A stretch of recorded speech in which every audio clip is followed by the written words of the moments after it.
আসসালামু আলাইকুম। Adiba special recipe এয়ান blog চ্যানেলে সবাইকে স্বাগতম। আজ আমরা সুস্বাদু এবং মজাদার রেসিপি শেয়ার করব। ঘরে তৈরি দি রেসিপি, বাড়িতে দি তৈরি করা সহজ এবং ফলপ্রসূ। আমি প্রতিটি ধাপে আপনাদেরকে রেসিপি শেয়ার করব, সেই নিখুঁত ক্রিমি টেস্ট পেতে কিছু টিপস এবং কৌশল শেয়ার করব। তাই আপনার প্রয়োজনীয় উপকরণসমূহ নিন এবং আসুন একসাথে এই দি তৈরির যাত্রা শুরু করি। ভিডিওর শুরুতেই লাইক বাটন চাপুন এবং সাবস্ক্রাইব করতে ভুলবেন না। তো চলুন আর দেরি না করে শুরু করি আজকের সুস্বাদু দধি তৈরির রেসিপি। গরুর দুধ বা অন্য কোনো ধরনের দুধ ব্যবহার করে দই তৈরির রেসিপির ধাপসমূহ। প্রথমেই জেনে নেই দধি তৈরিতে কি কি উপকরণ লাগবে। প্রথমেই বলবো দুধের কথা। গরুর দুধ, ছাগলের দুধ বা অন্য কোনো দুধ হতে পারে। দুধ লাগবে 1 লিটার। তারপর লাগবে স্টার্টার দই, সাধারণ দই 1 থেকে 2 টেবিল চামচ, অথবা 1 থেকে 2 টেবিল চামচ লেবু হলেও চলবে। তারপর নিতে পারেন প্রয়োজনমতো চিনি, মাটির হাঁড়ি অথবা সিলভারের পাত্র হলেও চলবে, মোটা শুকনো কাপড় বা কম্বল ইত্যাদি। তাহলে চলুন রান্না শুরু করি। প্রথমেই একটি সসপ্যানে দুধ ঢেলে মাঝারি আঁচে ফুটিয়ে নিন। দুধ যাতে প্যানের নিচে লেগে না যায় সেজন্য মাঝে মাঝে নাড়ুন। তারপর দুধ ফুটতে শুরু করলে কয়েক মিনিট জাল দিন, তারপর তাপ থেকে সরিয়ে দিন। তারপর দুধ ঠান্ডা করুন।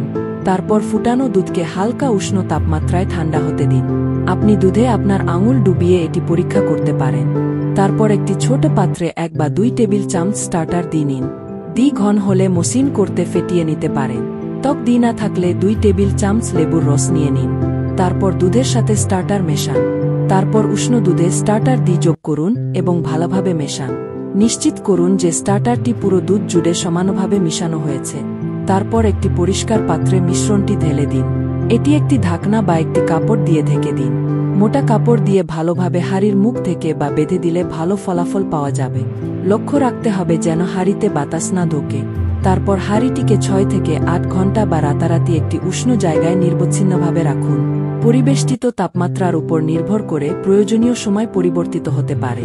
নির্ধারিত সময়ের পরে বা সকালে দুধ শক্ত দিতে পরিণত হয়েছে কিনা তা পরীক্ষা করুন। এটার উপরে হালকা বা পুরু সরের মতো পড়বে, আর এটার স্বাদ সামান্য টক স্বাদ থাকা উচিত। দি তৈরির ক্ষেত্রে কিছু টিপস ফলো করলে ভালো ফলাফল পাওয়া যায়। দি সেট হয়ে গেলে পরিবেশনের আগে কয়েক ঘন্টা ফ্রিজে রাখুন। এটি দইকে শক্ত করতে সাহায্য করে এবং এর স্বাদ বাড়ায়। উষ্ণ পরিবেশ, আবহাওয়া ঠান্ডা হলে আপনি পাত্রটিকে একটি উষ্ণ বন্ধ চুলার উপর রাখতে পারেন বা উষ্ণতা বজায় রাখার জন্য এটি একটি কম্বলে মুড়িয়ে রাখতে পারেন। স্টার্টার গুণমান সেরা ফলাফলের জন্য তাজা এবং ভালো মানের স্টার্টার দি বা টক দি ব্যবহার করুন। নন ডেইরি মিল্ক, যদি নন ডেইরি মিল্ক যেমন সয়া বা বাদাম দুধ ব্যবহার করা হয়, তবে নিশ্চিত করুন যে এটি মিষ্টি করা হয়নি এবং একই পদক্ষেপগুলি অনুসরণ করুন। আপনার একটি নন ডেইরি দি স্টার্টারের প্রয়োজন হতে পারে। খাবারের সাথে আপনার ঘরে তৈরি দি উপভোগ করুন। আপনার হাতে তৈরি দি কেমন হলো তা কমেন্টে জানাতে ভুলবেন না। আপনার যদি কোনো প্রশ্ন থাকে বা আরও টিপসের প্রয়োজন হয়, নির্দ্বিধায় জিজ্ঞাসা করুন। আবার দেখা হবে নতুন কোনো রেসিপি নিয়ে নতুন কোনো ভিডিওতে। সেই পর্যন্ত সবাই ভালো থাকবেন। এআই দিয়ে তৈরি ভিডিও আপনাদের কেমন লাগলো তা অবশ্যই জানাবেন।